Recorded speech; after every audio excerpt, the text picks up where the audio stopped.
సాటి దళితుడై ఉండి ఎమ్మెల్యేగా టీడీపీ బోర్డు మెంబర్గా ఉన్న ఎంఎస్ రాజు ఒక మహిళను ఇంత నీచంగా అవమానిస్తారా అంటూ వైఎస్ఆర్ కాంగ్రెస్ పార్టీ మహిళా విభాగం అధ్యక్షురాలు శ్రీదేవిరెడ్డి ఆగ్రహం వ్యక్తం చేశారు. జిల్లా పార్టీ కార్యాలయంలో మహిళా విభాగం నాయకులతో కలిసి వారు మీడియాతో మాట్లాడుతూ అంబేద్కర్ జయంతి రోజున రాజ్యాంగ నిర్మాతకు నివాళులర్పించే క్రమంలో ఆర్టీసీ మాజీ రీజనల్ చైర్మన్ మంజులను ఎంఎస్ రాజు తీవ్రంగా అవమానించారన్నారు. దీనిపై తన ఆవేదన వ్యక్తం చేస్తూ మంజుల సోషల్ మీడియాలో పోస్ట్ చేశారన్నారు. అయితే కొందరు టీడీపీ పేటీఎం బ్యాచ్ మంజులను కామెంట్ చేస్తూ నీచంగా పోస్టులు పెట్టడంపై శ్రీదేవిరెడ్డి తీవ్ర స్థాయిలో ఆగ్రహం వ్యక్తం చేశారు. ఒక దళిత మహిళను అవమానించడమే కాకుండా ఆమె సోషల్ మీడియాలో ఆవేదన వ్యక్తం చేస్తే దానిపై నోటితో చెప్పరాని భాషలో దాడి చేస్తారా అంటూ ధ్వజమెత్తారు. వెంటనే పోస్టులను తొలగించి ఎంఎస్ రాజు క్షమాపణ చెప్పాలని డిమాండ్ చేశారు. గతంలో కూడా అనంతపురం ఎమ్మెల్యే సాక్షాత్తు జూనియర్ ఎన్టీఆర్ తల్లి ఎన్టీఆర్ కోడలను అవమానిస్తే ఇప్పటి వరకు క్షమాపణ చెప్పించిన దాఖలాలే లేవన్నారు. ఇప్పుడు అదే లోకేష్ టీంలో ఉన్న ఎంఎస్ రాజు సాటి దళిత మహిళను అవమానించడమే కాకుండా సోషల్ మీడియాలో ఇంత నీచంగా ప్రవర్తిస్తున్నప్పటికీ ఏమాత్రం స్పందన లేదన్నారు. ముఖ్యమంత్రి చంద్రబాబుకు మహిళల పట్ల ఏమాత్రం గౌరవం ఉన్నా వెంటనే క్షమాపణ చెప్పించాలని డిమాండ్ చేశారు. డాక్టర్ బాబాసాహెబ్ అంబేద్కర్ గారి జయంతి సందర్భంగా నివాళులర్పించడానికి వివిధ సంఘాల వారు, వివిధ పార్టీల వారు అందరూ కలిసి డాక్టర్ బిఆర్ అంబేద్కర్ గారి విగ్రహం స్టాచ్యూ వద్దకు వెళ్ళి నివాళులర్పిస్తున్న సందర్భంలో మా YSR party ex RTC regional chairman Shrimati Manjula garu, మా నాయకులందరూ కలిసి వెళ్ళారు. మంజుల గారు అక్కడికి పైకి వెళ్ళారు. వారు వెళ్ళినప్పుడు మడకసిర శాసనసభ్యులు ఎంఎస్ రాజు గారు వారు కూడా అక్కడికి వెళ్ళారు. ఈమె నివాళులర్పించే సందర్భంలో అక్కడికి ఒక ఉదుటున వచ్చిన ఎమ్మెల్యే గారు నోటికి వచ్చిన దుర్భాషలాడి తనను కిందికి దిగమని చెప్పడంతో ఆమె ఎంతో మనస్తాపానికి గురై ఏడ్చుకుంటూ కిందికి వచ్చి మీడియా ముందు తన గోడు వెళ్ళబోసుకుంది. ఒక బాధ్యతాయుతమైన పదవిలో ఉన్న ఎమ్మెల్యే గారు ఈనాడు ఒక దళిత మహిళను వైఎస్ఆర్ పార్టీ ఒక సామాన్య కార్యకర్తకు ఎంతో గౌరవం ఇచ్చి ఒక గొప్ప స్థానంలో కూర్చోబెడితే ఈనాడు ఒక బాధ్యతైన శాసనసభ్యులు నోటికొచ్చినట్లు దురుసుగా ప్రవర్తించడం ఎంత మటుకు సమంజసమని మిమ్మల్ని మేము ప్రశ్నిస్తున్నాం. మా వైఎస్ఆర్ పార్టీ మహిళా విభాగం తీవ్రంగా ఈ విషయాన్ని ఖండిస్తుంది. ఎందుకు తనని దుర్భాషలు ఆడాల్సి వచ్చింది, ఎందుకు తనని మాట్లాడాల్సి వచ్చింది? ఎమ్మెల్యే గారు మీరు వెంటనే ఆవిడకు క్షమాపణ చెప్పాలి, బేషరతుగా క్షమాపణ చెప్పాలని మేము అడుగుతున్నాం. కూటమి ప్రభుత్వం ఏర్పాటైన రోజు నుంచి మహిళల మీద దాడులు, అత్యాచారాలు, అఘాయిత్యాలు పెచ్చిమీరిపోతున్నాయి. అందులో భాగంగా దుర్భాషలు, దూషణలు, కొట్లు, పెట్లు ఇవన్నీ కూడా జరుగుతున్నాయి. ఇవన్నీ ఒక భాగమైతే మీరు తీసుకెళ్ళి ఈ పోస్టును ఫేస్బుక్ లో పోస్ట్ చేసి ఆ అమ్మాయి బాధను ఫేస్బుక్ లో పోస్ట్ చేసి ఏ విధంగా ఎంత అద్మానమైన మీ ఐటీడీపీ వారితో మీ పేటీఎం బ్యాచ్ తో సోషల్ మీడియాలో అసభ్యకరంగా నోటితో మనం ఉచ్చరించరాని పదాలు కూడా ఇక్కడ ఉచ్చరిస్తుంటే ఏడుస్తున్న మహిళను చూసి మీరు పైశాచిక ఆనందం అనుభవిస్తున్నారా? మీ సోషల్ మీడియా వాళ్ళని అడుగుతున్నాం. చంద్రబాబు నాయుడు గారు ఏం చెప్పారు? ఒక్క మహిళను కించపరిస్తే వెంటనే చర్యలు తీసుకుంటామన్నారు. మీరు చర్యలు తీసుకోకపోగా ఈ విధంగా మీరు శాసనసభ్యులు మాట్లాడినాక తర్వాత రాత్రి నుంచి ఇప్పటి వరకు, నిన్న జరిగిన సంఘటన జరిగినప్పటి నుంచి ఇప్పటి వరకు కొన్ని వందల అబ్యూజ్డ్ మెసేజ్లు ఆవిడ మీద పెడుతున్నారే. ఇప్పుడు పోలీసు వారు ఏం చేస్తున్నారు? అదే మా వైపు నుంచి ఎవరైనా వైఎస్ఆర్ పార్టీ నుంచి చిన్న మెసేజ్ పాస్ చేస్తే వెంటనే సోషల్ మీడియా వారిపైన కేసులు కట్టి లోపల పెడుతున్నారు. ఈ రోజు పోలీసు వారు ఈ కేసును ఎందుకు సుమోటోగా తీసుకోలేదు, ఈ విధంగా నిన్నటి నుంచి అసభ్యకరంగా అమ్మాయిని మాట్లాడి బాధ పెడుతున్నారే, మీకేమన్నా న్యాయమా నేను అడుగుతున్నా. పోలీసు వారు చూసి ఎందుకు ఊరుకున్నారో నేను అడుగుతున్నా.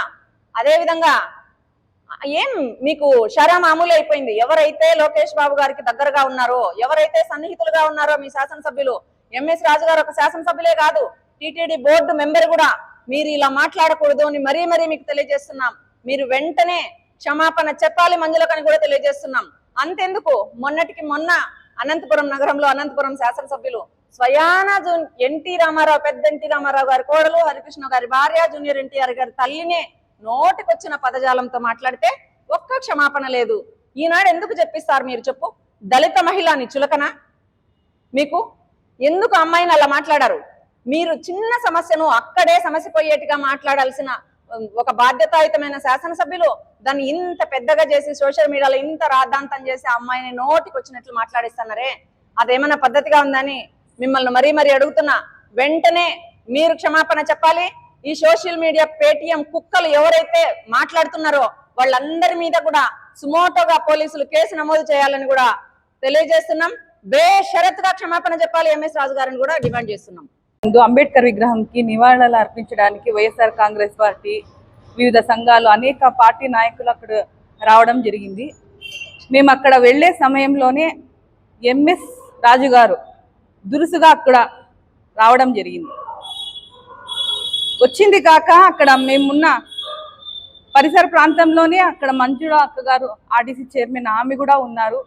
కనీసం మర్యాద పూర్వకంగా వాళ్ళ విజ్ఞత ప్రకారం, అమ్మ ఒక్క నిమిషం మేము ఫోటో తీసుకున్న తర్వాత మళ్ళీ మీరు తీసుకోండి అని వినయపూర్వకంగా చెప్పాల్సింది. అలాంటిది పోక ఒక దళితుడై ఒక దళిత మహిళని అంత దుర్భాషలాడి నీ అంతు చూస్తామనేదేమి, ఎవరు నువ్వు, నీ కథేమి అని ఇంకా నానా విధమైన మాటలు అక్కడ మాట్లాడి ఒక మహిళని గౌరవించపోగా రాజ్యాంగ నిర్మాతమైన డాక్టర్ బిఆర్ అంబేద్కర్ గారి విగ్రహం సమీక్షంలోని ఇలాంటి దుర్భాషలాడి ఇలాంటి రాజ్యాంగ రహితమైన మాటలు మాట్లాడి మరొక్కసారి ఈరోజు కూటమి ప్రభుత్వం వారి నాయకులు, ముఖ్యంగా ఎంఎస్ రాజు గారు, ఆయన మాట్లాడిన తీరైతేమి, ఆయన ప్రవర్తించిన తీరేమైతేమి కేవలం రెడ్ బుక్ రాజ్యాంగం అమలు పరుస్తున్నామనే డైరెక్ట్గా వాళ్ళు ప్రవర్తిస్తున్నారు. ఇదేనా మీరు మహిళలకి గౌరవించడం? ఇదేనా మహిళల్ని మీరు? అదే మీ ఇంట్లో అమ్మ లేదా, అక్క లేదా, తల్లి లేదా, చెల్లి లేదా, కనీసం పెళ్ళం ఇలాగేనా మీరు మాట్లాడేది? కనీసం నీ తోటి కులస్తురాలే కదా ఆమె, కనీసం అది కూడా విచక్షణ రహితంగా ఆమెను మాట్లాడి ఎంత బాధాకరంగా మీరు మాట్లాడారంటే ఆ మీడియా ముందు వచ్చి కనీసం ఆమె గోడ వెళ్ళబోసుకుంటుంది. కనీసం నీకు ఒక సభ్యత సంస్కారం అన్న ఉంటే ఒక మహిళలు కదమ్మా, ఏదో పొరపాటున జరిగిందని అక్కడే క్షమాపణ చెప్పలే, అది కూడా లేదు నీకు. నువ్వు కేవలం దళితుడు అంటే మాకు ఈరోజు దళితుడు ఒక ఎమ్మెల్యేగా ఉన్నాడంటే మాకు సిగ్గుగా ఉంది. ఇలాంటి నాయకుడా ఉండేది, ఒక దళితుగా ఎమ్మెల్యేగా ఉన్నాడు అని మేము ఒక్కటే విన్నవించుకుంటాను. అది కూడా పోస్టు వీడియోలో సెండ్ చేస్తే మళ్ళీ పోస్టుల ద్వారా దుర్భాషలు ఆడేసి ఇదేనా మీ సంస్కారం? మహిళలకు ఇచ్చేది ఇదేనా మీరు అని మేము తీవ్రంగా వ్యతిరేకిస్తాం. రాబోయే రోజుల్లో పెద్ద ఎత్తున మహిళలు ఉద్యమిస్తాం. ప్రతి ఒక్క మహిళకి మీ నాయకుడు అంటాడు కదా, ఏ మహిళ కన్నా అన్యాయం జరిగితే వెంటనే వాళ్ళకి శిక్షిస్తాం అని మాట్లాడతారే, ఇదేనా మీ నాయకులు మీ నేర్పించే సంస్కారం, మాట్లాడే విధానం? ఇదే విధంగా మాట్లాడుతూ ఉంటే ఇంకా రాబోయే రోజుల్లో మహిళలు పెద్ద ఎత్తున మీకు బుద్ధి చెప్తాం.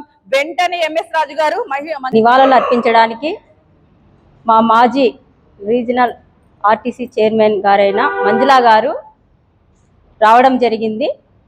మంజుల గారితో పాటు ఇంకా కొంతమంది మహిళలు ఉన్నారు. మరి అంబేద్కర్ గారికి పూలమాల వేసి ఆయనకు నివాళులు అర్పించడానికి గౌరవంగా వచ్చిన మహిళని కించపరిచి మాట్లాడడము, అవమానించడము, ఒక మహిళ అని కూడా చూడకుండా మరి మడకశిర ఎమ్మెల్యే గారైన ఎంఎస్ రాజు గారు ఎందుకు ఆయన గౌరవాన్ని తగ్గించుకొని ఒక మహిళ అని కూడా చూడకుండా ఆమెను కించపరిచి మాట్లాడడము, అవమానించడము ఇది తగునా అని మేము ఈ సందర్భంగా అడుగుతున్నాం. ఎంఎస్ రాజు గారు, మీరు ఏ కులంలో పుట్టారు? మీ జాతి బిడ్డ అని ఒక్కసారిని మీరు ఆలోచించలేదా? ఇక్కడ పార్టీలు కాదు, రాజకీయాలు కాదు, ఒక కులాన్ని చూడండి. మీరు ఒక అంబేద్కర్ గారిని గౌరవించడానికి, నివాళులు అర్పించడానికి ఒక మహిళగా తను వస్తే ఆమెను అగౌరవపరిచి అవమానించి అంతమందిలో ఒక మహిళ అని చూడకుండా మీరు మాట్లాడడము తగును కాదు. దయచేసి ఇంకొకసారి మహిళలను కించపరిచే విధంగా అవమానించే విధంగా మాట్లాడితే మహిళలమైన మన దళిత జాతి బిడ్డలమైన మహిళలందరూ కూడా ఏకమై ఇలాంటి ఇంకొకసారి మహిళను మాట్లాడే పురుషులు ఎవరైనా ఉంటే మేము ఊరికే ఉండము అని సందర్భంగా అంబేద్కర్ గారి జయంతి సందర్భంగా మంజులా గారు పూలమాల వేసేదానికి పోయినప్పుడు ఎంఎస్ రాజు గారు ఎమ్మెల్యే మడకశిర ఎమ్మెల్యే తను అవమానంగా మంజులా గారికి మాట్లాడారు. తక్షణమే తనకి క్షమాపణ కోరాలని కోరుకుంటూ, మరియు జగన్మోహన్ రెడ్డి గారు ఉన్నప్పుడు ఎస్టీలకు గౌరవం మరియు అవకాశం పెరిగింది. ఎస్టీలకు న్యాయం చేసిన నాయకుడు ఎవరైనా ఉన్నారంటే అది జగన్మోహన్ రెడ్డి గారే. జగన్మోహన్ రెడ్డి గారు ఉన్నప్పుడు గౌరవం ఇప్పుడు ఎక్కడ పోయింది? ఆ గౌరవం ఎందుకు దళితులకి ఇవ్వడం లేదు? ఎస్టీలకు మర్యాద ఎందుకు ఇవ్వడం లేదు? తను తక్షణమే ఎంఎస్ రాజు గారు క్షమాపణ మంజులా గారికి కోరాలని కోరుకుంటూ